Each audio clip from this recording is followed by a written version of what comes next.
దేవుని భయం గలవాడు ఎక్కడికి వెళ్ళినా ఒకలాగా ఉంటాడు. దేవుని భయం గలవాడు ఎక్కడికి వెళ్ళినా ఒకలాగా ఉంటాడు. ఫ్లైట్లో వెళ్ళినా, షిప్లో వెళ్ళినా, తన చుట్టూ తెలిసిన వారు ఉన్నా, తన చుట్టూ తెలియని వారు ఉన్నా, తన స్థితిని మాత్రం దేవుడు చూస్తున్నాడనే భయంతో ఉన్నవాడు, దేవుని చేత నడిపించబడేవాడు, తన పవిత్రతను ఎప్పుడు కాపాడుకుంటాడు. ఈరోజు ఎంతమంది దేవుని భయముతో దేవుని యొక్క ఆ ఉద్దేశాన్ని హృదయంలో ముద్రించుకుని, ఆయన కన్నులిచ్చిన వాడు చూడకున్నాడా, చెవులిచ్చిన వాడు వెనుకున్నాడా అన్న ఆలోచనతో మాట్లాడుతూ బ్రతుకుతూ ఉన్నారా? అలాంటి సమాజంలో ఉన్నాం మనం? లేదు కదా. ఇచ్చలివిడిగా మాట్లాడతాం. మనమేట్లే, ఎవడున్నాడు చూడటానికి అది కదా. మనం చేసే కార్యాలు ఎవడు చూస్తున్నాడులే.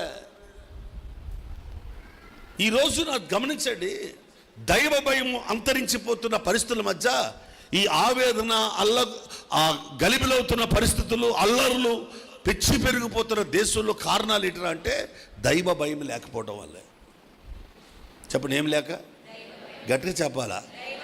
నేను అంటాను, దయచేసి గమనించండి. దైవ భయం ఉంటే అక్కడ వాతావరణం ప్రశాంతమైన వాతావరణం.